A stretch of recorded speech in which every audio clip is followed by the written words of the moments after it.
Hello, everybody, and welcome to my channel. I'm Reina Creole, of course, bringing you that spicy sci-fi and pop culture analysis, and always keeping it real when it comes to theme parks. And of course, speaking of theme parks, this is the Theme Park Geeks and Divas podcast where I get together with some fellow theme park nerds, and we just have a good time just nerding out, talking theme parks, answering questions for you guys. And this is literally my favorite time of year at theme parks, no matter where you are. So I am so happy to have so many cool, amazing people, culture. We got Dre, we've got Orange Girl 55, and we have got Theme Park Casual. How are you all doing? Very, very well. Thank you, Lorena, for having us on. This is fun. This is awesome. Very, very, I'm honored, privileged, humbled, all the things. I'm stoked, but I'm always stoked. So let's go. Yes. I am so glad you guys are here. This is like when you go to the theme park with like your friends and y'all kind of get each other, and it's just an absolute blast to go. That's kind of like what it feels like here. So I'm so glad all of you guys could join me today. And of course, thankful to you folks in the chat. So please do me a favor. Please do hit that like button. Please do let people know the stream is active. And number 3, take a little bit of time to look in the description box and subscribe to all these amazing people here on the panel, whether it's their YouTube channel or their Twitter, because we love making this community grow. So please do the things. Do the things. So let's see who we got here. I see Jerry Mendoza, one of my channel members, who says, happy holidays, Lorena. Well, hello, and season's greetings to Culture Casino. There you go. Good seeing you, my dear. And D. Bud Martin is in the chat, says, I only ever went to Disneyland in the summer, never the holidays. So I'll tell you what, since I have only been to Disneyland once for the holidays and basically spoiled for the rest of my life, for those of you who have been to Disneyland for the holidays, how would you describe it? Go ahead, Culture. I'm sorry. No. I'll let you shoot. I'm just gonna say it is the most beautiful time to visit Disneyland. Disneyland shines even brighter at Christmas time. I don't think there's a better time of year. I don't know what were you gonna say, Orange Grove? I'm sorry. Culture, you are absolutely right, man. Like see, Disneyland. It's funny because Disneyland, being the original park, it just kind of has that. I hate to use the word magic because it kind of comes a little cliche, but it has that palpable energy in it, right? It just feels different. And then you add that Christmas element on top of that, and it just hits so different. I mean, it's incredible, absolutely incredible. I've stood on Main Street, for the fireworks and the snow, and I just get literal goosebumps and like tears in my eyes. Like it really is an incredible experience during the holidays. I love this park during Christmas. Absolutely love it. Yeah, I remember Disneyland at Christmas time from before It's a Small World overlay, before the Haunted Mansion overlay. So now when Christmas time hits, Disneyland is so over the top. Yeah. It is beyond anything. It goes beyond festive. It goes beyond magical. It's just insane how amazing it is. Yeah, I mean, Christmas time at Disneyland, it really is something special, and it's something that a lot of parks out there, I got to be honest, they don't, they don't quite do to the degree that Disneyland does it. I mean, it is really a magical time, a special time. It's kind of funny because historically, Christmas time at Disneyland was actually the downtime for the park. It wasn't it wasn't necessarily that popular. Oh yeah. Just there's something about it, didn't have the demand that we see today. And obviously I think that really did change when Snowfall actually was incorporated into the festivities. It was actually a response to Disney California Adventure opening up in 2001. The park managers were a little bit worried at that time that they weren't necessarily going to get the demand as everybody waited for the new park to open in that February. So as kind of a way to generate demand, some Imagineers kind of came together and said, we think we have an idea for snowfall in Anaheim on Main Street. Do we think we could do a test? And they were able to perform that test down Main Street, and sure enough, I mean, it was like literal snowfall. And they implemented that for that season, the Christmas season of 2000, leading into the opening of DCA, and it I think that really has become something that has been truly beloved by both locals and tourists alike. The interesting thing about this whole holidays at Disneyland is that it's kind of ironic, actually, because at that time we had one of the worst presidents of the resort, Paul Pressler. I mean, this guy, oh man, Disneyland was in bad. And Cynthia Harris was not better. Cynthia Harris was not much better after. Yeah, she was just as bad. And so we kind of had this thing where it was like, we had like a lot of bad stuff going on at that time at Disneyland, but there was like this gem with this holiday stuff. And it's amazing to me that this kind of like cornerstone of Disneyland tradition, the holidays stem from the Pressler era. That still blows my mind because Pressler did so many bad things, but this was one of those things that he, honestly, to his credit, was pretty dang good. Pretty dang good. So it wasn't an expensive solution either, and that's probably why I let Imagineers run with it. Correct. Yeah. True. Yeah. Paul Pressler was infamous for implementing distinct changes to the theme park that weren't that let's say were more cost effective than new attractions, right? But at this time, we got the Haunted Mansion holiday. We had Small World holiday. We had the the inclusion of snow on Main Street. Cynthia Harris actually made that executive decision, and it was all about kind of generating this demand during what was a slow time for the park. And now it's like I said, it's one of the best times of the park. I personally prefer kind of July to see the park kind of like the original design experience, but I mean it's right there. It's such a magical time, and it's I don't know, there's nothing like it. Yeah, especially the evenings there, and they really did kick it up a notch starting in 2000, no doubt about it. But the overlay in the Haunted Mansion is still like that. It's still so cool. It's amazing. Incredible. Every time I get a chance to go through it after the conversion, I'm jumping up out of my seats, and they're so fast at it now. Like the overlay takes no time to set up, and it takes no time to take down. I mean, it's 9 days. I think they got it down to a science, so they're doing good. They do, and you're right about that. Culture Casino, that really started out as like a month-long project forever, and they've they really got it down, and for the better for the park for sure. I would have to tell you, I would have to agree. And for those of you who are probably like, if you've gone to Disney World, what do you think of Disneyland? Yeah, I lived in LA for 5 years. So when I went and I visited Disneyland for Christmas, around the Christmas holidays, honestly, I wasn't expecting much. I'm like, come on, how good can it really be? Right. Got there and was like, oh my God.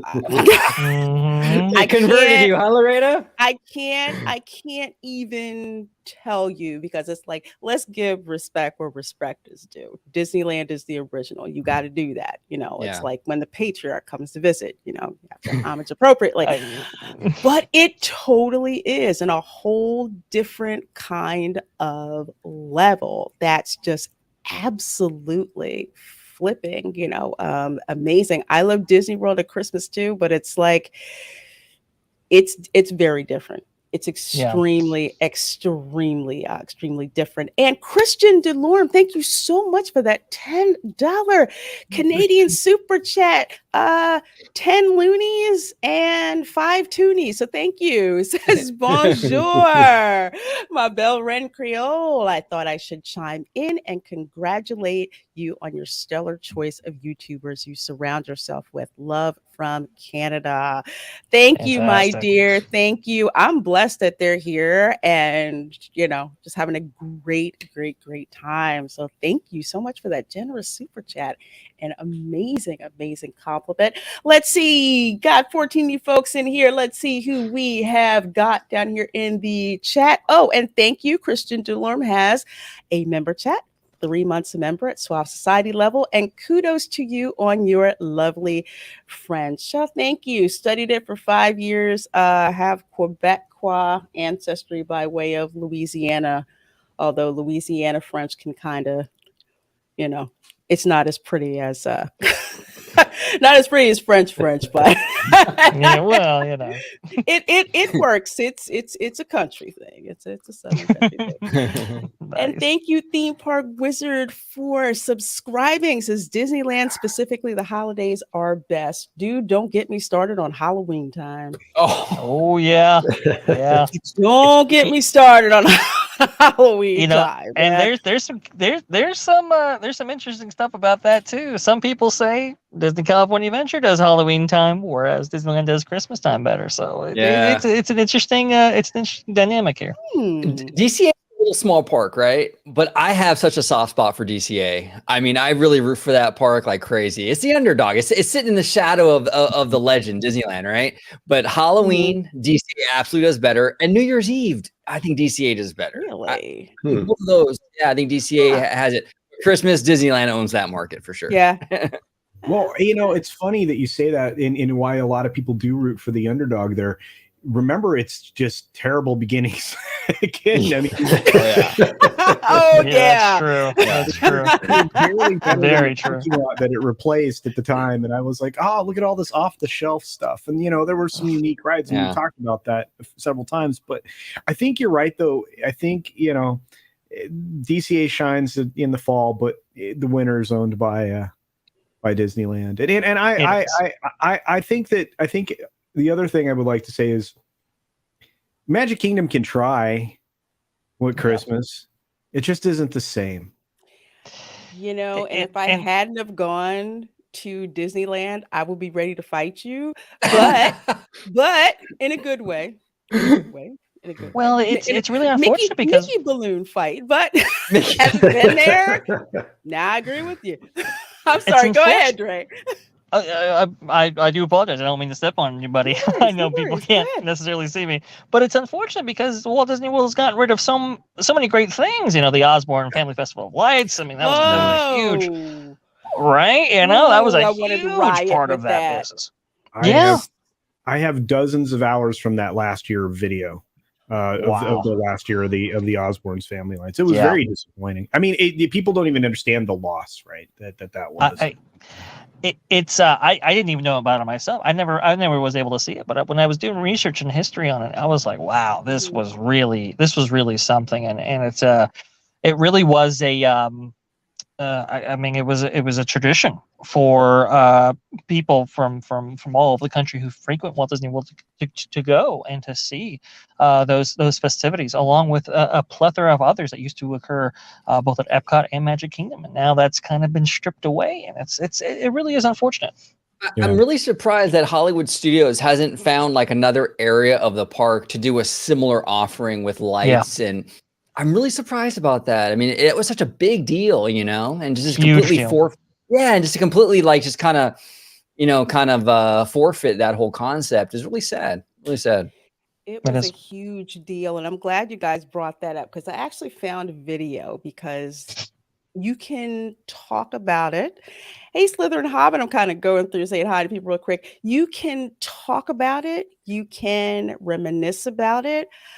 For my family, this was huge because the Osborne Family Lights, that was like the house you wanted to be. I would joke with fellow Disneyers, like, this is basically Clark W. Griswold Christmas lights on steroids. You would go. They had like a quote unquote local radio station that would play Christmas tunes. And not only that, but the lights were actually synchronized to the music. You had treats. You had Osborne Family Lights hot chocolate mug, which I have somewhere and unfortunately washed it in the dishwasher by mistake. But it was amazing. Thank you, Christian DeLorme, for that $5 Canadian super chat. Says, and shout out to the Great Culture Casino from a bald guy. Nice hair. Well, let me show you guys because I'm glad you brought it up. I'm not going to share the audio for it because I don't want to get claimed. It is, of course, beautiful. This is what it looks like. Unbelievable. And I was so mad when I heard they were getting rid of it because it was such a huge draw. No one could see anything like this ever, except if you would go to the studios, and sometimes it would be so crowded you couldn't even walk through there, but nobody cared because it was just fun. Yeah, definitely a festive atmosphere, and it had changed in iterations over the time, right? There was a time when it actually used to occur in like the residential street area where people could actually walk.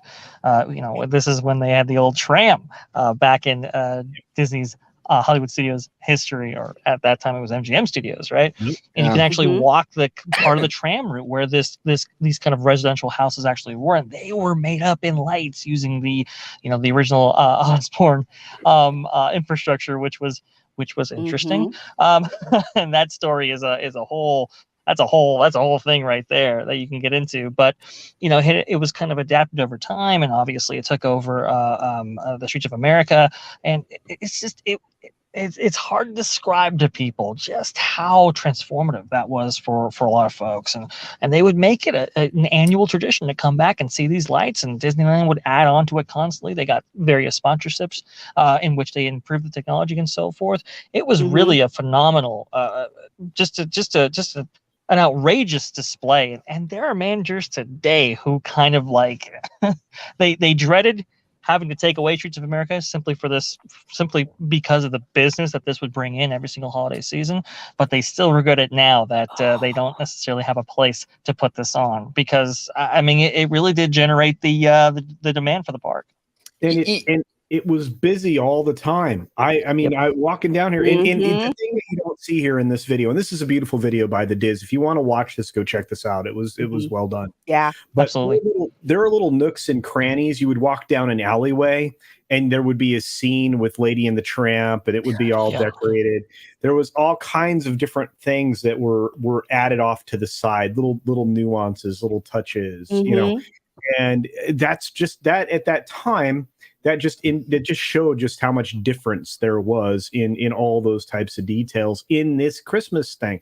Because as Vash Sky was saying, this kind of just kept evolving, and it had to. But when they moved it to Streets of America, I was thrilled, because I'm like, now you have this big, giant, open corridor that you completely enveloped by, and You had all the little light up stuff for the kids, and you had the nice little drinks for the adults. And I could just hang out, and listen to Christmas music for hours. It was lovely. What a great way to spend an evening. There were these little traditions where, when the Osborne, lights were actually transferred from the Osborne residence to Disney, Disney Hollywood Studios, to be put up.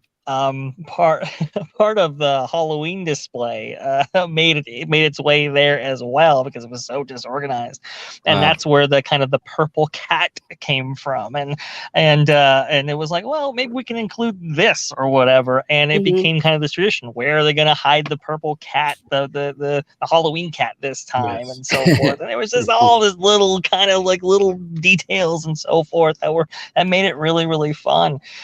This was a phenomenal display. It hurts the heart that they don't have it anymore. It's interesting because Disney is like really at its best when it's just like super all in on being Disney and like bombastic, right? Like, right? Like I recently did, for the first time, and I was really blown away. I recently did the Disney cruise, right? And like we're sailing, right? And they stop the boat and they turn the boat and they start launching fireworks off the boat. And I'm like, this is incredible. This is so Disney. This is so like crazy, like just ramped up to like, 1,000, right? Mm-hmm. And that's what I love. I love when Disney does that. Like we talk about Disneyland during the holidays. It's ramped up to like 1,000. We talk about like Osborne Lights. It's another example of Disney just going all in on Disney and just going hard with it. I love when Disney does this, like just really putting it out there, Yeah. and I want to see more of this kind of stuff from them. I really do. Yeah. Do you guys think that this literally has people booking a vacation? Oh yeah. Is it? Oh, that big? absolutely. Yes. Why, absolutely. why haven't they figured out a way to get something like this back? That is a good question, because we thought when they first said that it was going away, it's like, okay, maybe they're going to put it somewhere else within the park. Maybe they're going to build a special section in the parks, because all of the holiday advertisement for Disney World, when they would start doing that, Osborne Family Spectacle of Lights was right there front and center, and that was one of the major I always draws remember it in to the it. commercials.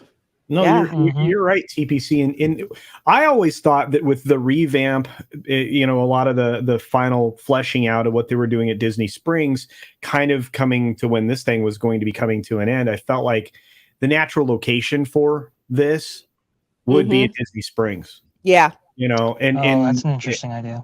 Yeah, and it never came to fruition. This entire corridor here could be replicated, beyond the Coca-Cola store on your way towards, like, walking towards the center of the area there, because there's a nice brick corridor there, like a tunnel that you walk through, a breezeway, and then beyond that you could just go bananas with these lights. There's no reason why they couldn't have preserved this, or they could do something similar. I mean, this is long gone now. It has been returned to the family, from what I'm to understand. If I'm saying so I correct. believe so. Yeah. Was it the family? I heard. Didn't they do something with Give Kids the World? It may have been donated.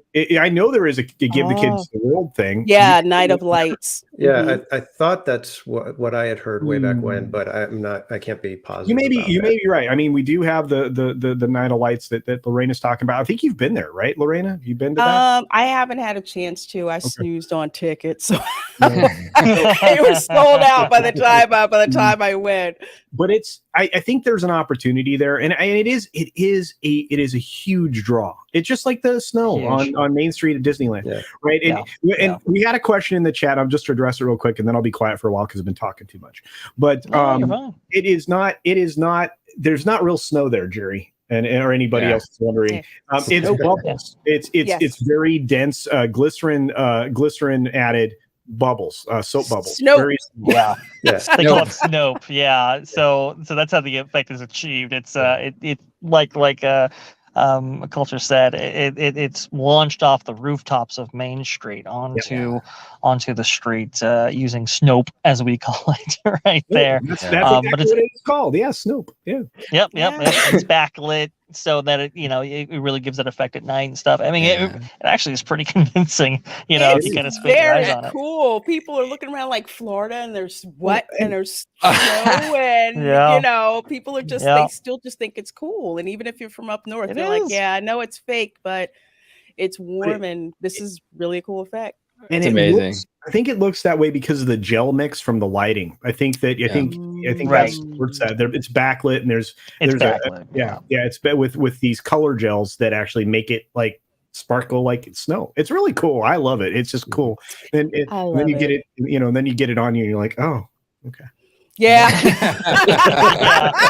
That's not always great. Oh man, there's so many cool things. Can I ask a question, because we have a resident expert here on absolutely yes. Absolutely. Yes, please. All theme parks are fair game on this show. That's right. So TPC, tell us about the thing you appreciate about Knott's at Christmas time, because I know there's something. This year they've gone beyond what they normally do. The entire park, with the exception of Fiesta Village because it's under construction, but everywhere has Christmas decorations, and they're styled for the area. So Boardwalk has all the mid-century styling and all that kind of stuff. Those colors. They've got a surfboard Christmas tree up above the one shop. But I was going to say, we've been talking about Disneyland, but Knott's is doing something really special over there as well. And I would have to say that their little snow they have show the snow that too. they do. Yeah, they do the snow in Ghost Town.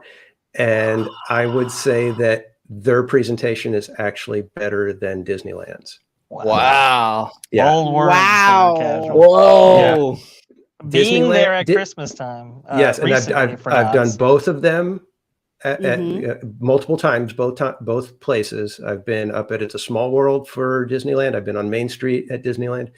I've been in Ghost Town 3 times. And in Ghost Town, what the difference is there's they do the schmaltz, they do the mellow and the happy and warm fuzzy stuff.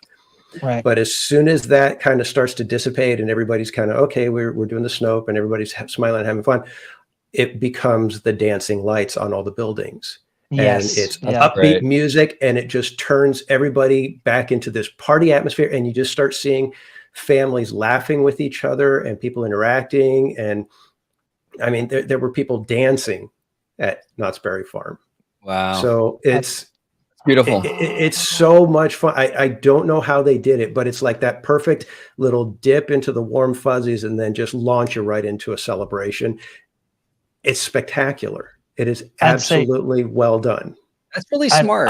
That's really smart how they do that. How they tug on your heartstrings and they dip right into like, okay, now we're gonna have a little party now. That's exactly what it was. And everybody, like I said, everybody was it was so upbeat and festive at that point that you just left the area with a smile and you were just like, okay, I'm on my way to my next, we're having fun. And like I said, I think the thing that got me was how the families were interacting, because there's all the kids going around and everybody laughing and their kids are interacting and they're starting to smile and laugh with each other. And I was like, this is how you do it. This is amazing. So kudos to Knott's for that. Whoever developed that, they did it right. The thing I would add to that would be the unbelievable entertainment package that Knott's provides for the holidays as well. I mean, they have shows galore. I believe they have 2 different shows in the Birdcage Theater at around Christmas time, right? They have the ice skating show. They have the obviously, if you want music, they have acoustic guitar right next to the barbecue pit, right? They have Crazy Kirk and the Hillbillies, and they also have a rather large stage show presentation on the main stage that they use for the summer fests and so forth. I mean, it really is. It is absolutely impressive, Casual. Yeah, that doesn't even count the small show they have in Camp Snoopy, the carolers that they have in Ghost Town, and then the a cappella singers they have in Calico Square. Yep. Wow. Yep. Yep.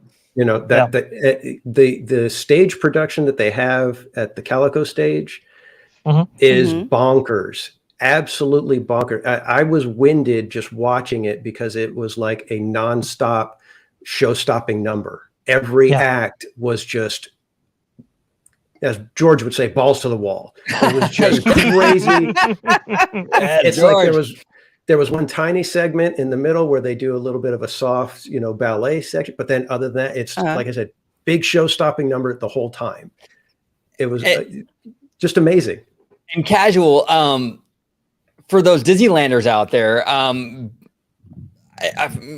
maybe some Disneylanders remember this, but Billy Hill and the Hillbillies, I believe they're also performing at Knott's. Is that correct? Are they still there? Yeah, that's Crazy Kirk and the Hillbillies.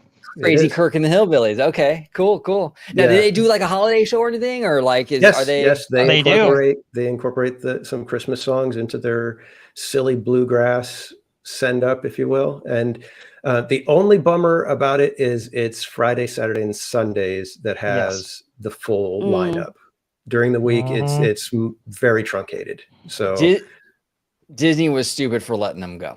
I just gotta say that. Yeah. I used to love them. Oh, so they were Disney Entertainment first? They were Disney, and they were decades. hilarious. for decades. They had a massive following at Disneyland. Oh Yep. man! And they let them go, and they went to Knott's. And I'm like, they were the best thing. The Golden Horseshoe. They brought the house down. They were so funny, and they Disney let them go, and they went over to Knott's. And hey, you know what? To Knott's' benefit, because they are fantastic, absolutely fantastic. I love them. They are. There were definitely some disagreements with the act and how the various management teams that would change quite regularly, how they would use them and so forth, and they would be very restrictive with what songs they actually played, how they actually played them, and so forth, and they would overextend them, and just a bunch of things that kind of made that relationship, let's say, it taxed it.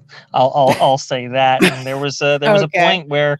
Yeah, there was a point where management said, I think we're gonna, if you don't do this in this certain way, I think you're gonna be gone. And they backed up and left. And we met at that time, smart enough, snagged them, and well, there you go. Now they're at Knott's, and they've been there ever since. Wasn't there a little bit of an equity contract dispute there too? There might have been. It got pretty contentious there at the end. Yeah, it was sad. It was sad because, I mean, for all of us old timers anyway, I was like, oh. Okay. Yeah, and I every single time I go to the park, I always make a note of it to see Kirk whenever he plays, and we've been going so frequently to their shows. He still recognizes me. It's kind of crazy. Yeah. It's like, wow, you've really grown up. I'm like, oh my god, I can't believe. Look at Vash growing up so fast. I know. It's so funny. Well, we've been going there for so long, so he kind of saw me grow up. It's very funny. It's very amusing. Awesome. Wow. Great. Didn't you do a oh, go ahead. I was gonna say one last thing with Knott's, the Snoopy on Ice show. Yeah. Fantastic. It is amazing this year. If anyone has a chance to see it, go see it. I've seen Disney on Ice, the touring production. This one is just as good. It is incredible. Absolutely incredible. Yeah, I was blown away by how I mean, and I've seen the past several years, and this one is just miles above it. It is amazing. And they used to be really good, but this one is just jaw-droppingly good. Wow. I am curious if anybody here in the chat is from the Philadelphia area, or if you're watching this on the replay, let me know in the comments, because Dorney Park was bought by Knott's Berry Farm. So I'm wondering, Dorney Park, it was this park, it had been around for like over 100 years. I call it my trainer park because I did not go to Six Flags Adventure in Jersey for years, but it was this family park that had been around from since like forever or something like that. So it was one of those really, really nice, like the same kind of like how Knott's Berry Farm was. And then I went back one year and found out that they had gotten bought by Knott's Berry Farm because there was Snoopy stuff all over the place and even the same kind of like signage there as well. So I'm curious if some of that same or like entertainment that's at Knott's Berry Farm now for Christmas, if they brought that to Dorney Park, let me know. Hey, Lorena, if I could ask the panel a question, that obviously the chat can chime in too, but I'm just kind of curious what everyone thinks, if I may. Sure. Absolutely. It's holiday related. It's holiday related. All right, so Disney has, and this is something that I've been very curious about over the past, I don't know, this has been like 20 years now, basically, but Disney has kind of systematically kind of like removed, not Christmas per se, right? You still get the tree, you still get the visuals of Christmas, right? They don't really say Christmas. It's holiday. It's unimaginable holiday. It's holiday, right? I hope I'm not getting too controversial here, but I'm curious. I'm curious what you all think about that, because there has been a systematic removal of that. For whatever reason it's been, but it has been over the years and long before Bob Iger even. I mean, this is even into the Michael Eisner era. This has been happening for a really long time. What do you guys think? What do you guys and Gal think about that? I mean, is this something that bothers you, or is it kind of like, oh, it's okay, no biggie? Like, what do you feel about that? let you guests go first. Go ahead. I'm curious. All right, I'll jump in. Nobody wants to immediately wade into these waters because Who wants to So volunteer? for me, it's, are you celebrating? I mean, the holidays, as we know it, it's like all these things that you're putting up. It's Christmas. yeah, Those are Christmas decorations. They are Yeah. traditional Christmas trappings, if you will. Mm-hmm. Why can't you just call them what they are? You know what I mean? Just, it is Christmas. If somebody, if somebody wished me a happy Hanukkah or, any other holiday, I'd be like, oh, thanks. And I'd move on. It wouldn't offend me in any way. I wouldn't be like, how dare you? I wouldn't think, anything. It would just be like, oh, what a nice person. They're wishing me, a happy whatever holiday they are observing. Yeah. So no, I don't 100%. understand why it's the big deal. I mean, I have my thoughts. Might be a little spicy for what we're dealing with right here. Oh, this is the Spice channel, and I throw it all the time. So all right. Here's my opinion on it. This is strictly mine. I'm not a theologian. I don't have any basis for this other than just my own observations. You can say God, you can say whatever you want. As soon as you say Jesus, things change. You're right. Right. And if it, from my belief and how I believe in the Bible, it says it's the name above all names. And therefore, when you hear that name in the right context, your soul has to make a decision. And that is what makes people uncomfortable about it. Yeah. Whether they want to admit it or not, whether what they believe or not, your soul knows it's got to make a decision right now when you hear that name. It's a very interesting discussion because I believe at this year's Candlelight Processional at Disneyland, which is been a long tradition going back even to Walt's Day. And basically what it is, they have a version of this at Epcot as well, but for Disneyland itself, it's a show that basically showcases the night of Jesus's birth, right? And it goes over that whole event, that story. There's more to it. Obviously, there's a choir and so forth made up of cast members, and it's done at Town Square, and it's a very kind of elaborate event. But at this year's Candlelight Processional, I believe they referred to what you were saying, casual Jesus, as just a guy. And I just want to correct that because it did get out there. WDW Pro put out a quick video about it, and it was I believe Joshua Harris who brought it up. It did not change at Disneyland. It did change Disney World. They did alter the script. And they have a lot of okay. I didn't know. I do appreciate you clarifying. Yeah, because when I saw that, I was like, I don't remember hearing that. And then I went through and tried to find some Epcot video, and sure enough, Epcot, there's a part where it says, for all his miracles, Jesus was simply a man. Yeah, that's where it gets.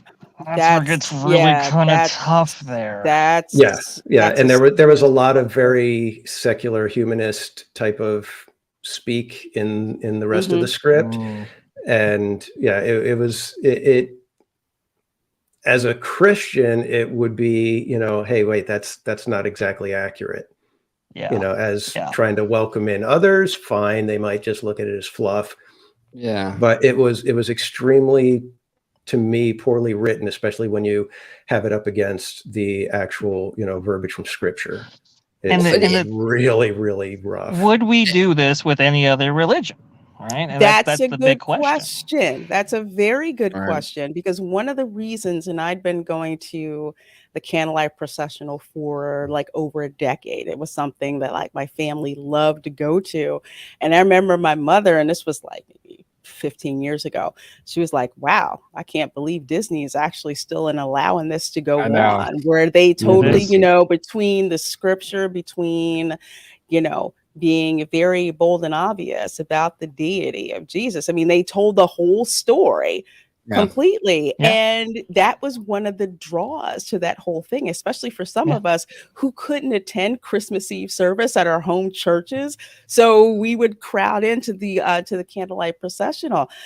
But it's like, why is it that you have to water all of that down when there's no way that you would dare do that with a different religion? It doesn't make sense. What is so competitive? And I think theme park casual, actually, he did hit the nail on the head. What is so problematic that you can't tell the truth as it is about the deity of Jesus and about what Christmas is about?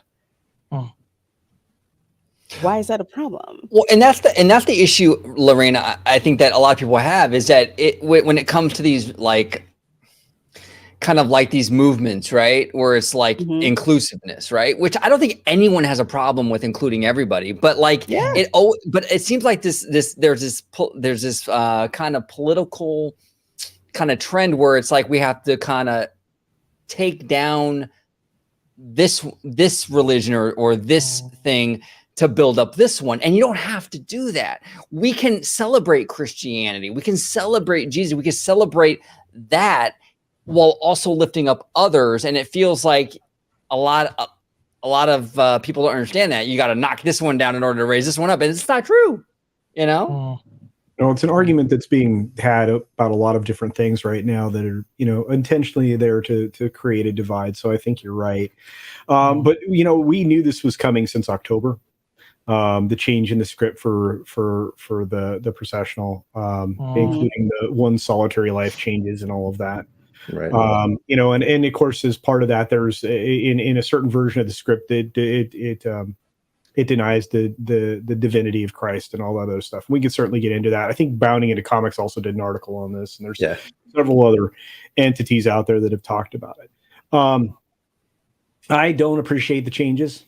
I liked the way it was done at Disneyland from the very beginning. Again, I'm old, so Hey, you know what? Culture, so am I. So I'm with you, brother. I'm with you. We're all there. Kirk tells me I'm getting older. There you go. Consider this: when my mother was a little girl and Disneyland opened, she was there, and they went there regularly, so often that I was not even born on my first trip to Disneyland. Wow. So it's because of the touchstone that Disney's been at with my family and with me and everything else, that I hate the changes, and they're oftentimes things are changed, because of the quote that was taken out of context about this not being a museum. And of course, Marty Sklar took it even further out of context when he regurgitated it many years ago at a D23 Expo, if I remember correctly. But anyway, I think he even talked about it during his Legends speech, if I'm not mistaken. But anyway, when you change these fundamental items, these traditional items, you're stripping away the history. Oftentimes Disney suffers because of its destruction of institutional memory. Sometimes they push people out. Sometimes you lose a mind that, somebody who knows how to fix something and you let them go, or, they don't make a cut or something. And they're the only person that knows how to fix this thing. So you've lost that. And that's the same when it comes to these things. So whenever these changes, especially when traditionally this is how it was done at Disney for a whole myriad of reasons, you're gonna have pushback from fans. People have been going there forever. And Disney, no matter what anybody wants to believe, is a tradition. These religious holidays are traditions. And Orange Grove just said, and is 100% right, you don't have to knock one thing down to appreciate another. You get multiple celebrations a year in the parks, and you get people celebrating holidays and things that I certainly have no connection to. But what I'm not doing, I'm not knocking that stuff down. I'm gonna, if this has been here for this long, let's keep it. I see no reason to change it. But hey, sometimes change is good, and things that evolve well. But when it comes to this particular event, a lot of people hold it near and dear, and Yeah, they do. Changing it just seems it and just it was seems also wrong. Oh, sorry. Go ahead, Barry. Go ahead, Barry. well, it was also a event only held on certain nights, and it was an optional one.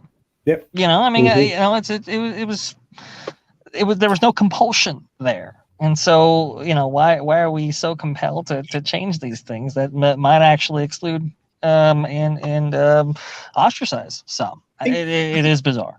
I think that's even a better argument. You weren't compelled to go do that. You weren't compelled to watch it. You weren't compelled to be there. You know, it's just like with everything else, right? I mean, there are certain theme park attractions I'm not going to check out. You know. So, yeah. I'm not going to the princess meet and greet, folks. No, you didn't get dragged to that. You know? Yeah, sure you're not. Sure you're not. It's just culture and the boss saying you can get me near that. Not at all. In fact, I'm still mad that they destroyed, you know, a wonderful attraction to put that stupid thing there at Disney World. You know what's interesting to me too is that they changed the candlelight script at Epcot, not California. I mean, I don't know. I'm just cynical, but I would think that California would get to change a little more of a different situation in California. I'm shocked. You're absolutely right, Orange Grove, because it's like I tell people, Florida is not California. Florida is more traditional than California. So I would love to see the amount of heads snapping around as soon as that was read. Like, what are you talking about? You had people rebuking everything if they heard something, you know, like that. Well, y'all California folks know that the last thing that they're going to do in Burbank is do something that's going to cause the locals to go bonkers. Yeah. I mean, you know, they don't want to do that. They really, really, really don't. They've already irritated people enough with the key passes and the other changes to all that mess, you know, and I mean, you're talking to an old school Premier Pass holder, right? I'm like, what are you doing now? I'll be completely blunt. It's like, this is the South. You don't mess with Jesus. Reina, I was gonna say something like that, right? Like, you know, 1/5 of the country are maybe evangelicals, right? And a lot of those disproportionately are in that region. And yes, that is a very sacred thing amongst that group, let's say, right? Yes. It's like the fact that you would do it there, it's very surprising. But culture, you make a good point as well. I remember OG and I, we were very, very upset that Walt Disney wasn't featured in this year's celebration of Disneyland's birthday, like it always is. Walt Disney, the speech, the opening day dedication speech is played every single time, and it wasn't this year, and we were very upset. So culture, I think you might have a point about this. Yeah, and you do end up with a lot of people that are angry about that. I mean, and again, you know, some of us are a little older, and we're tied to this. It's been there for our whole life, and that's why we're disappointed when Disney does disappointing things, and some of us get a little angry and say stuff. Yeah, it's like, and it's just not that welcoming atmosphere, you know, like you gentlemen were saying. It wasn't like you were compelled to participate, but people found that to just be a highlight, even if you were not Christian. The simple fact of what you could see and what you could hear and appreciate it for what it is. The performances were great. The guest narrators were wonderful. You had, I mean, think about it. Big time celebrities too.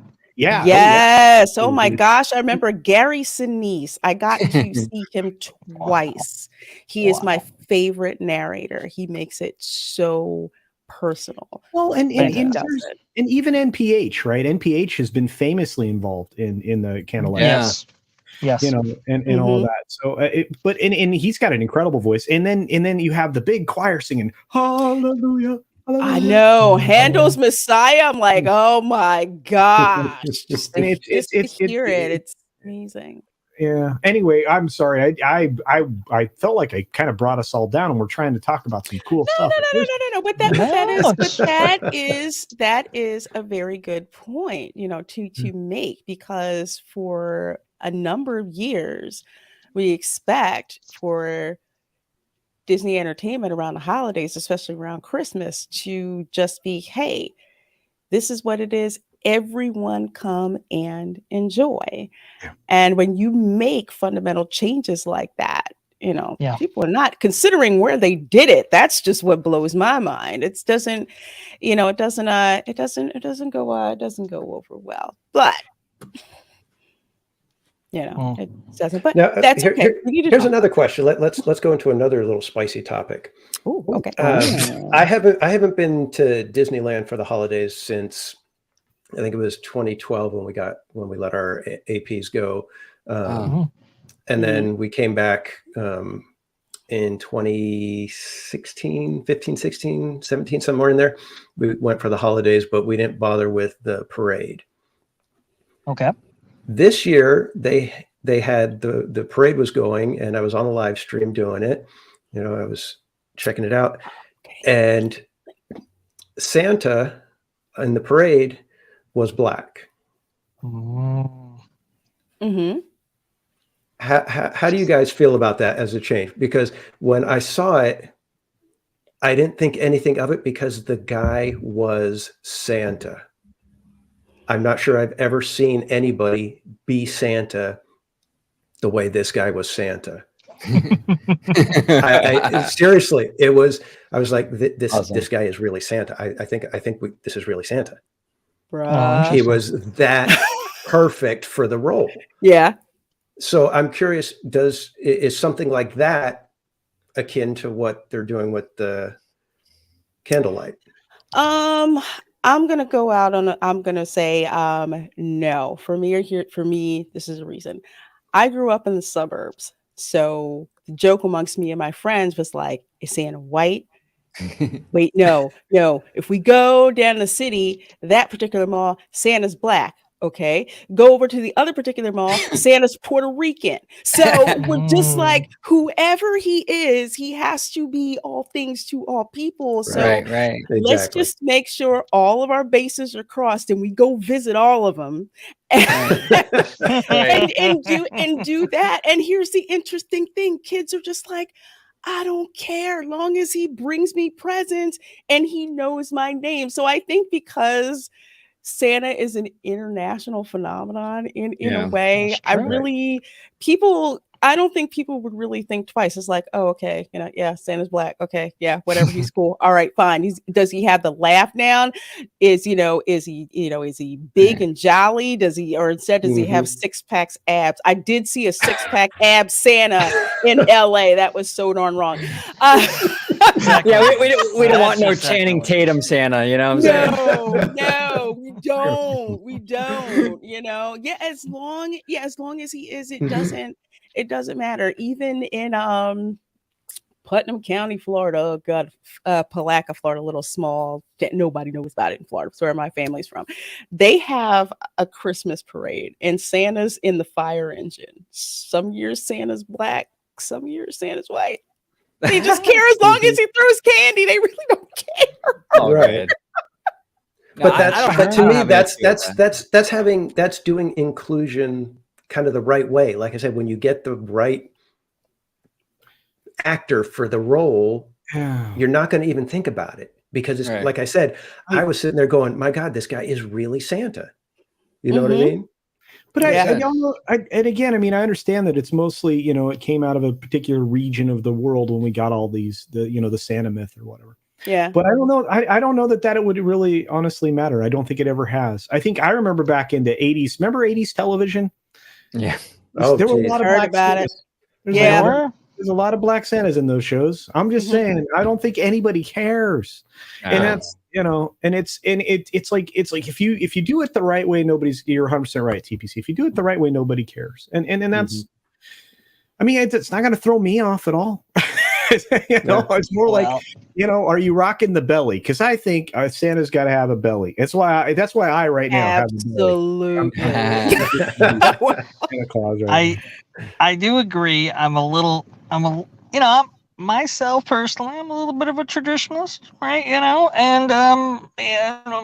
can rock the black Santa, but it is. I do question. The two things about this is I question why they're doing it. Right. A little bit of agenda behind that, right? And like what we said before with the religion thing, would we accept it the other way? Well, no, and that's the problem. Yeah, the motivation. I think you're right. I think that's the thing we should cite. What is their motivation? Right. The problem is we have been exposed to some less than honorable motivations by Disney specifically in the last couple of years, and that's been troubling for people. So I can understand why you would want to weigh things on that. I don't know. Yeah. I said, I mean, I just want to believe always that everybody wants to do good. Yeah. That's unfortunately the position I always come from. I know TPC knows that. I know Lorena knows that. But I have to acknowledge that, I to question their motives makes a lot of sense. So I hear you. Yeah. Really it's really unfortunate that we even have to do that, but a lot of that's going that way. Hey, I want to thank you all for having me on. Unfortunately, I got a heart out right now. I gotta rush down to a convention center for a concert. So go have some fun. Enjoy. Thanks so Fun, much Dre. for being here, Enjoy that Dre. I concert. appreciate it. We'll see Folks, ya. follow Dre. Thank you so much. Thank you so much, Lorena, for having me on. This was an absolute blast. Culture, casual, OG, my brother, my pal, my compatriot. I really do appreciate being part of the crew for a little while and talking some winter holiday Christmas magic right there. So thank you so much, and y'all keep the conversation alive. Thank you. Indeed. Thanks, Dre. Sleep. Hi, Dre. Great meeting you. That's awesome. Thank you. Bye bye. I'm so glad he got to join us for a little All bit. right. But Well, you know what? I'm sorry. Go ahead. No, I was gonna. Okay. Please, yeah. Did we miss chats and stuff? I'm gonna be quiet. I'm gonna shush. No, we got chats. I was just gonna show you guys a little bit. I'm gonna tip over to Universal a little bit. I absolutely love how they have it done like for the holidays. It's like if you liked, like for me, The Grinch Who Stole Christmas is one of my favorite stories. And when you go here for Christmas, you literally feel like you're in the story. Now, last year, because it was a tail end of the Wu-Tang flu, or the worldwide event that was going on, they didn't have the folks from Whoville out, but this year they are back out. And they interact with people in the crowd, and it's so much fun. It just makes the whole story alive. It is. I mean, there are certain places in Universal in Florida specifically where it's just they Christmas it. It's just Christmas. This is one of the areas. It's amazing. Music is good. The decorations are great. Look at the giraffe's necks decorated with. Now you guys have Universal Park on like the next level. Like out here in California, we got a cool park. I mean, it's cool, but nothing like what you guys got over there. I mean, this is crazy. Well, this is crazy. Yeah, and there are less escalators. Yeah, yeah, exactly. Oh, escalator world. That's what I used to call Universal Hollywood. It's like one after the next. I know, you just keep going. I'm like, are we done? Nope. Here's some more escalators. You gotta go down. Thank you so much for that 99-cent super sticker, my dear. Another person I stream with, especially on Monday nights on the Network related to the PGS. So glad you're in here, my dear, and thank you so much for that diamond super sticker. I sure do appreciate that, my dear. And I see you, Keck. I see you here. Yeah, they just they do the decorations just crazy. Like that's Seussland. And then of course, wow, I had flashbacks here now. And they have like a whole retelling of the Grinch that Stole Christmas. Okay, why are you you got an ad on your own thing? Yeah, my own thing. Look, if it's a Disney or if it's a Universal video, they're like, throw those ads in there. There's pop-ups, there's stuff on the side. I'm like, okay, you guys are trying to get your money, but yeah, I love the show. Yeah, I get my cup of Starbucks coffee every But I love this show. So they have like the whole retelling of the Grinch who stole Christmas. So they have that show that's there, and it's literally, it's like a set when you go. If you've ever gone to the Rockettes Christmas special at Radio City Music Hall, it's like basically that same level. Nice. And this is all like, so it's like the Rockettes kind of meets like Seuss world. Yeah. Kind of. Yeah, like Together. Seuss, and you got the Grinch, and even when the Grinch comes out with the sleigh, he's got Max. Max is a real dog.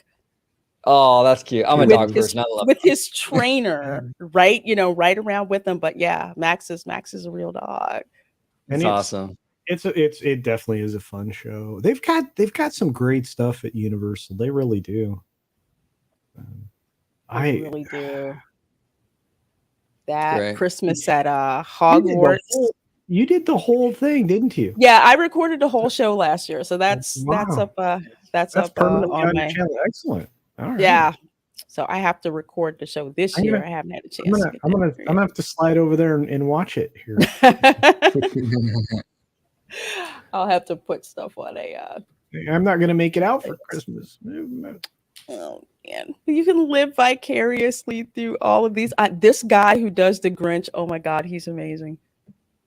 That's cool. He's amazing. I just geek out when I see it, and it kind of goes back to a lot of those good feelings as a kid when you read these stories, and these stories come to life. I mean, even the Disney stories that you read, the Seuss stories that you read, even the Harry Potter books that you read, and you know that Christmas, every book has a Christmas theme in it every year. So when you go over to the Hogwarts section, or even Diagon Alley for the Wizarding World of Harry Potter, it looks like you're there, and it's during Christmas time. Yeah, it's beautiful. That's beautiful. I can't wait what they're gonna do with Nintendo Land. Nintendo World and the Ministry of Magic. You imagine how the Ministry of Magic will be dressed up. I'm stoked for Epic Universe. I drive by and I see it. I'm just like, there's Nintendo World. There's so train your dragon. I can't wait. Come on, people, step it up. have you been to SeaWorld yet? No, I haven't had a chance to make it to SeaWorld. SeaWorld yet. I did SeaWorld, but out here in California. How's that? I think it was. I think I last time I went. It's been a while, but I think it was like 2014. I actually liked it. I thought it was pretty cool.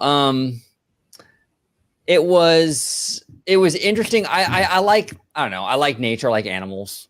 So it's an easy win for me. I mean, and the dolphins were like the highlight for me. I loved it. And that was actually one of the big things I liked about the Disney Cruise Line. It wasn't even so much the Disney stuff on the ship. It was just sitting on my balcony and watching the sea life. That was like the star of the show for me. I like that the most, But, what? Orange Grove. Oh, go ahead, Culture. No, I was just gonna say my folks are right now on the Wish, right? And they've got some Christmas decorations on the boat. Nice. So, yeah. Nice. I wish I could show you guys some photos, but yeah. Anyway, I'm sorry, I didn't mean to say that. No, I was going to say Orange Grove just jogged my memory because I forgot the first and only Disney cruise that I went on was around the Christmas holidays, and I think was I on the Wish? No, the Wish is brand new. It's got to be the No. Was it the Wonder? It was one of the first two original ones that they had. Yeah. So I was on there like for Christmas. Oh my gosh, the decorations were insane. You went to what the heck is that island called? Castaway Key. Yeah. Totally swagged out for Christmas in the tropical way. You had sand, not sand, excuse me, snowmen, but they were made out of sand. Oh. And they had instead of I think like a carrot, I think it had like a conch shell or something like that was like on it, and it was absolutely amazing. It was the coolest. I don't like cruising. I'm just too type A. I can't deal with it. I needed to say, leave me alone. Only person I need to talk to is the cabin steward. That's it. just I don't want to do anything except sit, in my aft stateroom out on my balcony and just, watch, all the sea life and not I'm get with you. hassled at Nassau. I'm with you, Lorena. I'm with you. I was totally content in my room. I was totally content in my room on the balcony, chilling, watching the water, relaxing. That was my jam. I'd go inside. I'd say hi to Mickey, usual stuff. But it was just the views and everything that I really enjoyed the most, honestly. Yeah, I liked it too. Yeah. Theme park casual. Have you been to Hollywood, Universal Hollywood? I have not. That is a park I have not been to since I was probably like 5 years old. Wow, so that's surprising. It's been literally decades since I've been there, and Theme Park Wizard keeps trying to get me to go, and I'm like, okay, I got to get there. I got to get there. So, but I'm planning that if the channel can keep going, that I'll be able to get a SeaWorld pass and possibly the Universal pass as well. So, well, go watch Theme Park Casual stuff. Go subscribe to him. Definitely. Yes. So he can bring you some more of this. I love seeing that content, man. Again, I mean, you were my home for Knott's Berry Farm. So, Yeah. I just thought that was so cool. I like that there's so many different parks we can go to compare, what they're doing and everything else. And they're all unique. I mean, everybody has their own signature, and that's why I need Lorena to go to SeaWorld in Florida so I can see it for Christmas. Yeah, I've been, man, you know what? Work is driving me crazy. I went to Gatorland. Oh yeah, I went to Gatorland last year. Yeah, I know. Oh, that is something really kitschy. Let me see if I can find that. Interesting. Gatorland is, oh my gosh. There's nothing more Florida than this darn place. It sounds Florida. Hey, you're gonna love Christmas skunk ape. Yes. Oh, that's right. That's awesome. Have you not seen this, Orange Grove? I have not. No. Oh, Jay, you're gonna love it. Oh my gosh. Let me see if I can. Awesome. See if I can find it. Where did I put that? Was it live? Man, I should have did a better job of finding that stuff. It's a shame. I totally forgot about okay. I'm gonna have to scrub for a little bit. But yes, Gatorland is this little. Well, I shouldn't say little. It's a lot of space with a lot of gators and a lot of acreage because it's like I want to say almost like a wildlife preserve at the same time. So you have alligators, some that were born there, some that were nuisance gators, and they found a home at Gatorland. Yeah, rescues one gator who's too big and doesn't play well with others. So he has a home at Gatorland where, you can just have fun and eat and just not be bothered all day. It's amazing. I think didn't you do a clip of just the skunk ape though? I think I did, and I just remember that stream because we were talking about it like last year for like the whole time. I was loving it. You know what? I'm just gonna share it and let it roll. Let it roll. Let it roll because it is just one of the wildest things here. Yeah. Okay, so this is you've got the gator, Santa Gator right there. Yes, that is Santa Gator right there. Yeah, that's Savannah. So I got to meet Savannah. She's great. She worked with the gators and all of that, and they have like a snow castle. That's where Krampus hangs out at. So that's where Krampus gets to go. So that's naughty and that way. So that's where Krampus's castle is. And they even play ominous music for Krampus. Let's see. I think the skunk ape is down this way. Yeah, that's the snowmen. They melt. So that's kind of like a warning to people that snowman melts. Too hot in Florida. Too hot. So this is kind of like a SeaWorld, but for gators. That's pretty cool. Yeah. that's pretty much exactly what it's like. awesome. Here's the skunk ape. Here's the skunk ape. So yeah, they get to there's gators that they breed there, gators that they rescue, and they're raised out there. Turn the volume up. Yeah, I'm about to turn on. Right. How are you doing? You guys hear it, my dear? Good. Let's see. Little gators. You can put it like This on a is right fishing after I pole. cut my hair to donate it too. Oh wow! Wow, this is a long time ago. It's not that dark anymore. The gators. Let's see here. What? Is he singing? Do Christmas caroling. We'll just Here we go go. ahead and give it a shot. Okay, cool. That's the skunk ape. He's scared of kids. Dashing through the snow. Over hills we go. On bobtail breeze. What fun it is to ride and sing a sledding song tonight. Oh, jingle bells. No, it's not Mothman smell.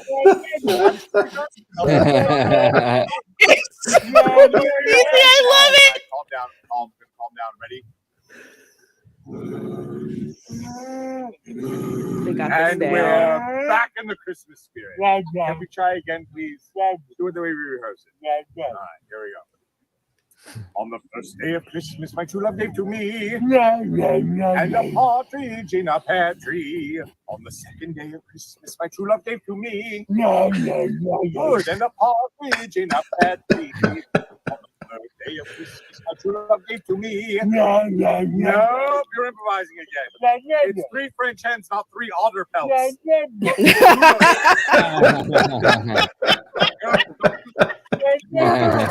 Who never went to Juilliard? No lie. Right, laugh. Can you all help us with this one, please? Right. Check the halls with boughs of holly. 'Tis the season to be jolly. So Florida. La la la la la la. Oh, the ancient Yuletide carol. Everyone. La la la la la That's great. Gatorland is a trip. No doubt about it. It's so much fun. Afraid of kids. Yeah, he is. He'll be out there and he'll like hide from the kids. I mean, it's such a cool thing, and the kids are like, "Why is he scared?" The skunk ape's kind of scared. And, they get to interact with the skunk ape. He's there year round, but for Christmas and Halloween, he's extra. And Halloween, awesome. he's really extra for that. But I got to give props to Gatorland because they actually did this special for me because they saw me filming with a gimbal. Wow. And they were like, "Oh, do you want a show?" I'm like, yeah, okay, folks, we're gonna get a show. Sure enough, That's awesome. That's what happened. So yeah, Gatorland, they do it every year for 2 weekends. I think it's this weekend and next weekend that they're actually happening, which is great. Considering Hurricane Ian, that park was underwater. Oh my gosh. Yeah, they barely opened in time for their Halloween festivities because it's a local park. It's not like a Disney or a Universal. There's no money there.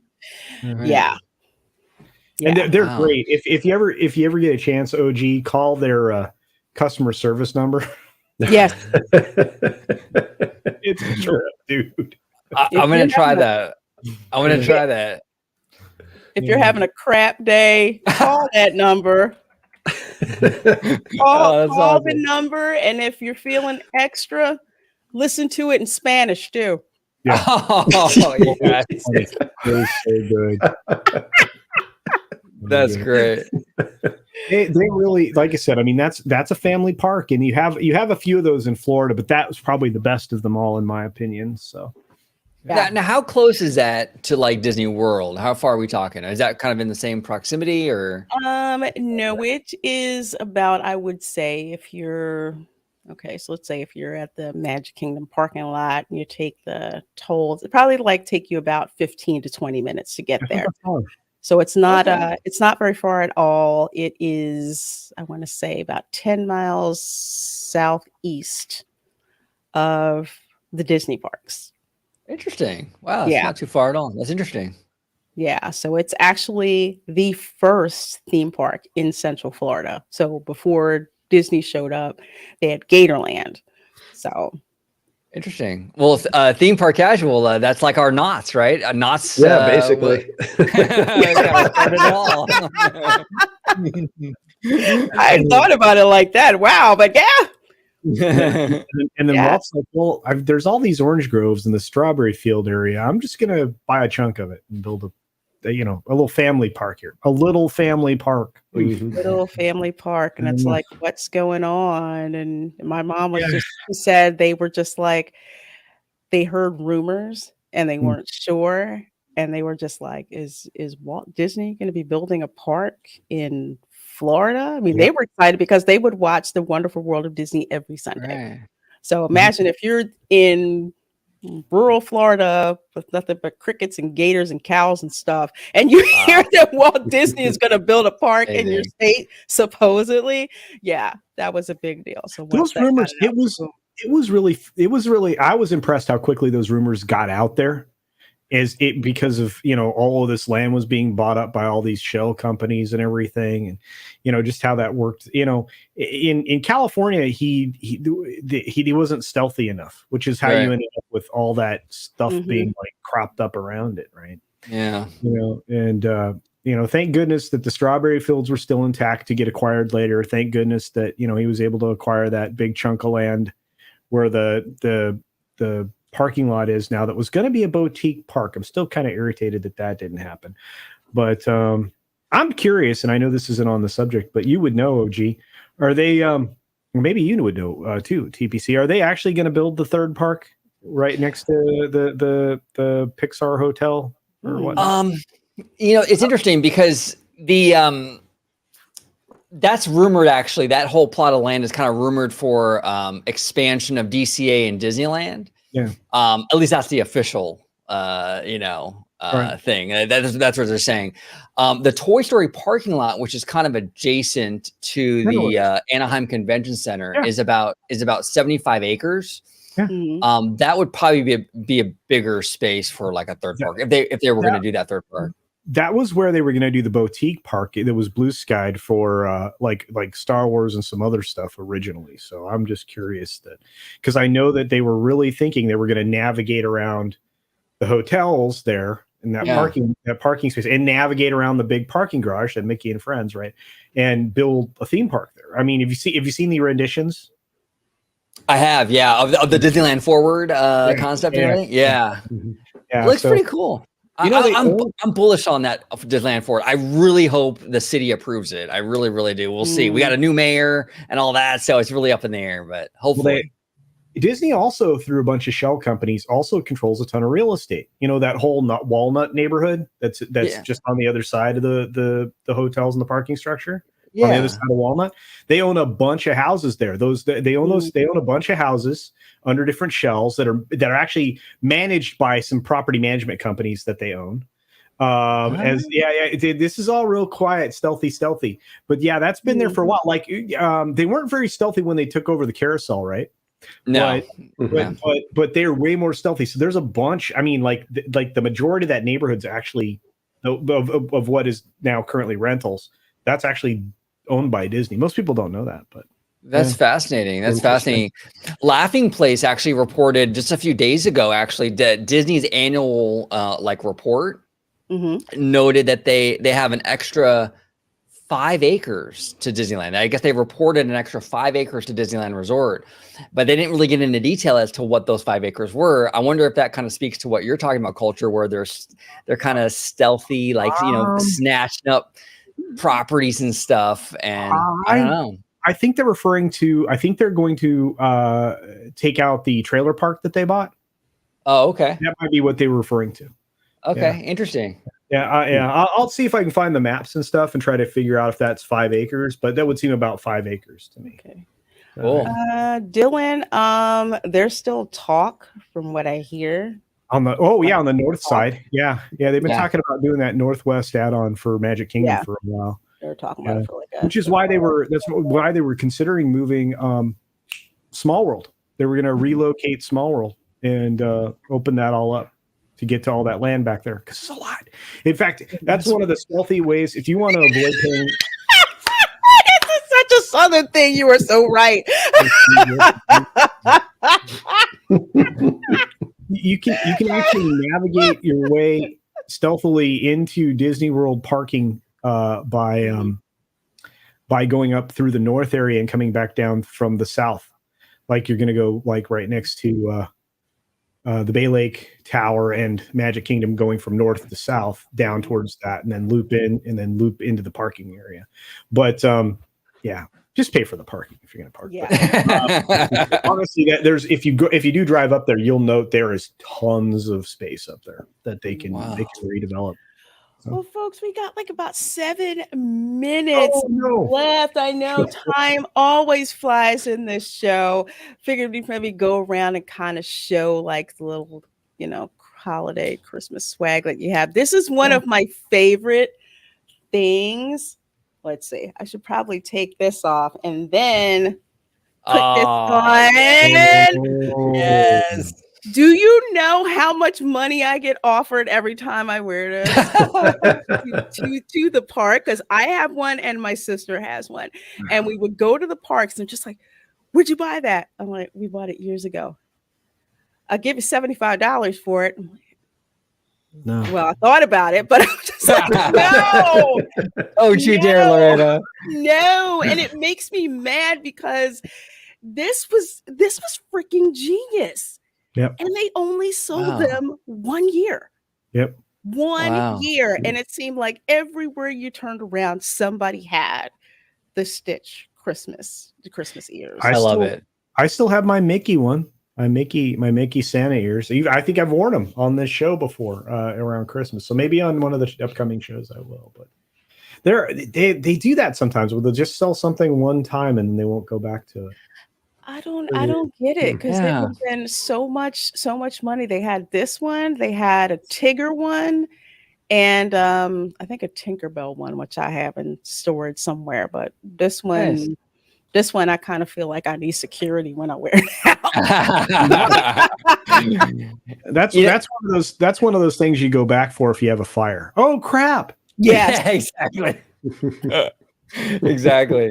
One of the things that I've noticed is that official Disney merch is fantastic, right? But a lot of these third parties, like the sweater I'm wearing right now, is actually from T-Public. It's a Star Wars. Yeah. Oh, nice. Ugly sweater, and I love some of the third party stuff. Like, I'm going to add to that. I'm going to say this, OG. Some of the third party stuff is vastly better than what you're getting from Disney official. I would agree. Absolutely. Absolutely. There it is. Third party. I'll blow it up. Yeah. There we go. Loungefly. Yeah. Third party for Christmas, and they get all my darn money. Yes, I actually did that. Oh, wow. Bling bling. Yeah. But you're so right. Speaking of third party, the shirt that I have on. See? $13. Have a Holly Jolly Sismuth. It is so popular at the parks right now. Yeah, Target, $12 in the men's department. And I went to the Magic Kingdom not too long ago. Shirts freaking everywhere. Yeah. Wow. That's a unique thing. OG, you probably don't know, and maybe TPC. The Walmarts and the Targets that are right adjacent to Disney World have dedicated massive Disney spaces with t-shirts and you name it, all kinds of stuff. So people, when they go there on vacation, if they just go out to the Walmart or the Target or whatnot, they have that. I mean, all Targets have like this limited Disney area, right? Because they brought those in 2019. Yeah, that was like an announcement they made. Well, this is like these massive areas. I mean, Lorena can speak to it because it looks like they took, let's say, a section of the creation shop or one of the boutique locations and dropped it literally in Target or Walmart. Walmart has a much bigger selection than Target does, but it's completely dedicated. Everything: t-shirts, water bottles, ponchos, pants, everything. Everything. Literally. That's awesome. That's very cool. We have a gas station. I think it's a Shell station. I'm not sure, not 100%, but in that like little, like when you go in and buy your snacks or whatever, they sell. It's right across the street from Disneyland. It's on Ball Road.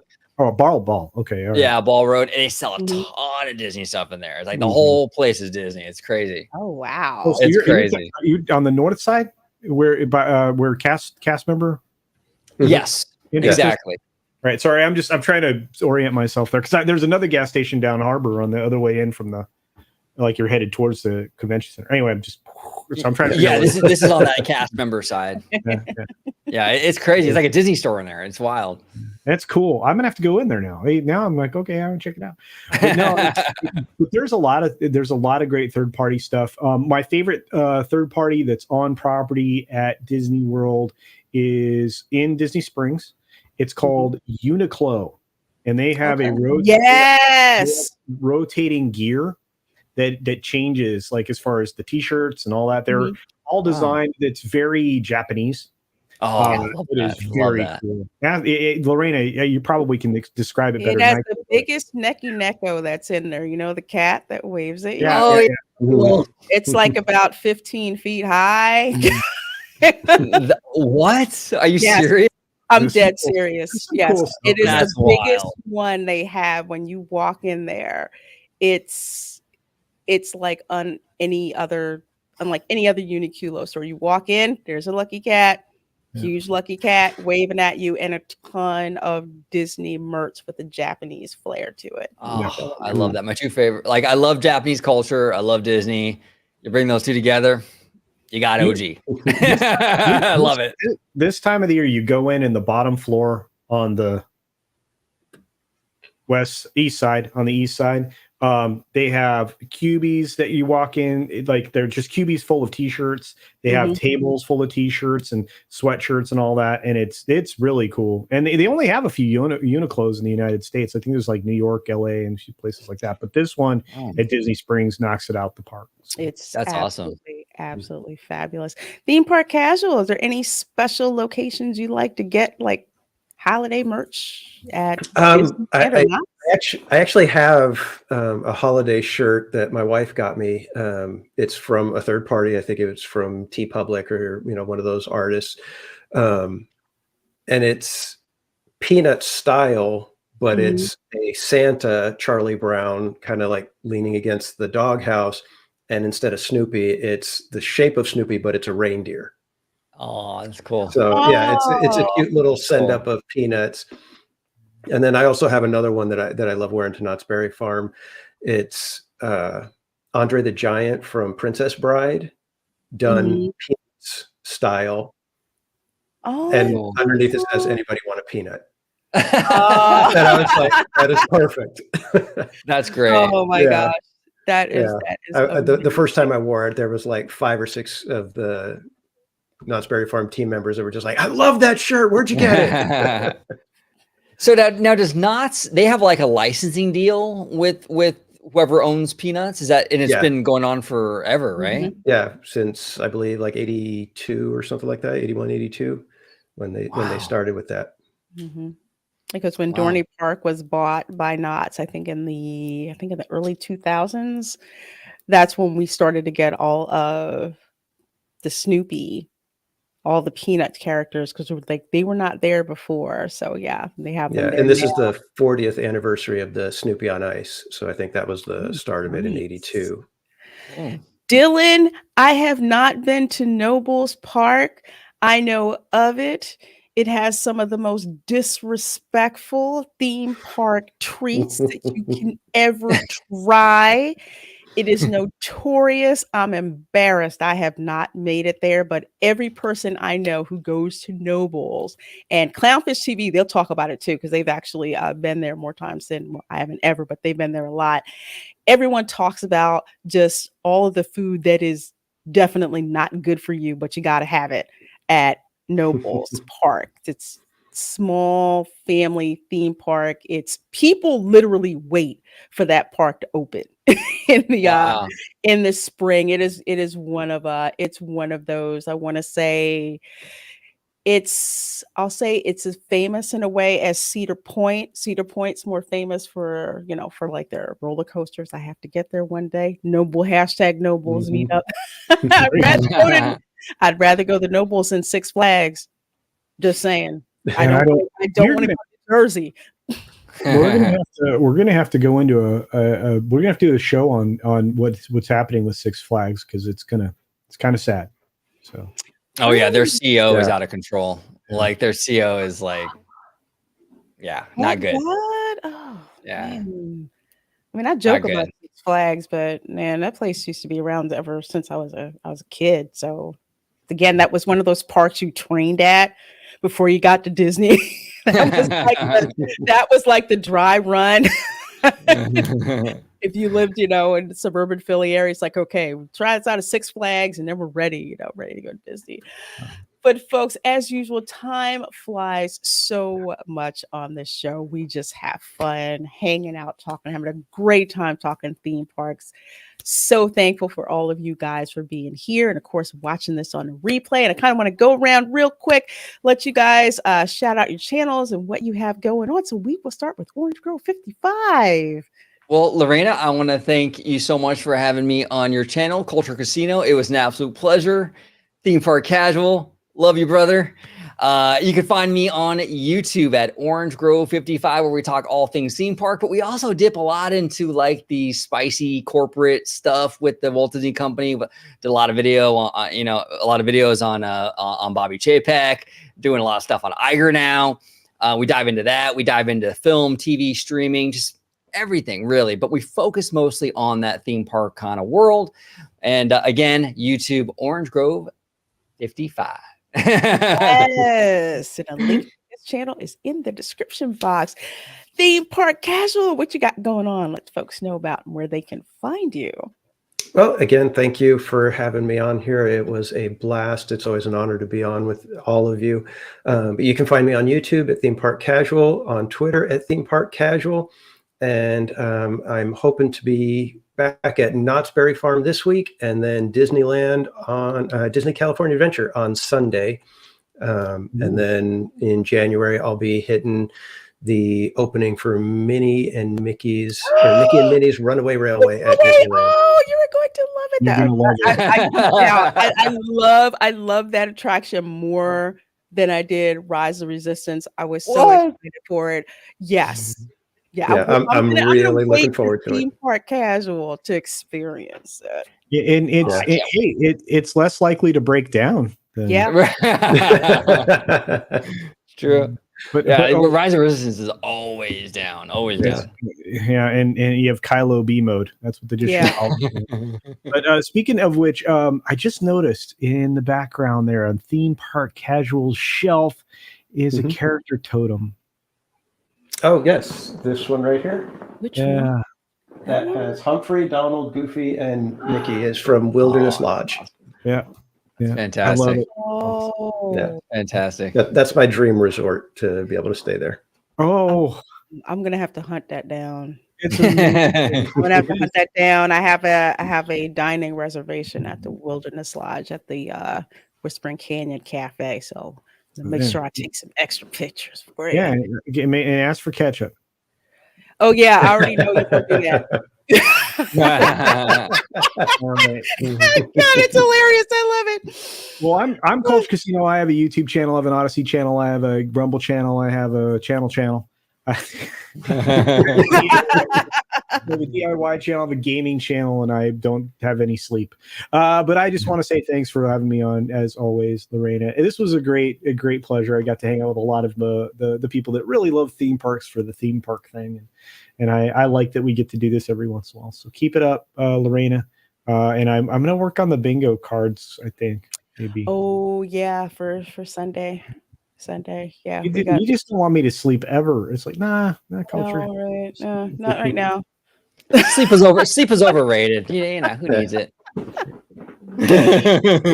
Well, folks, of course, I'm the Reina Creole. Of course, you can find me here doing various live streams and videos. And of course, this show, Theme Park Geeks and Divas, we pretty much try to have it at least every month. Sometimes we'll surprise you and have it twice a month. Just to let you all know, in the new year, the time is actually going to be pushed back a little bit, probably looking like 8 p.m. Eastern start to kind of give a little breathing room because my workday is absolutely insane. And, you know, a little bit later for the folks on the East Coast, but also a little bit more accessible for folks on the West Coast as well. So I love all of these viewpoints, especially with Knots, with Disneyland, just all of it. Just absolutely love it. And you guys bring such a great perspective to the show. I absolutely love doing it. So thank you guys so much for joining me. Thanks to you guys out there being awesome in the chat with all of your questions and your feedback. Thank you so much for those of you watching this on the replay, and we will see you next time. Bye. Bye.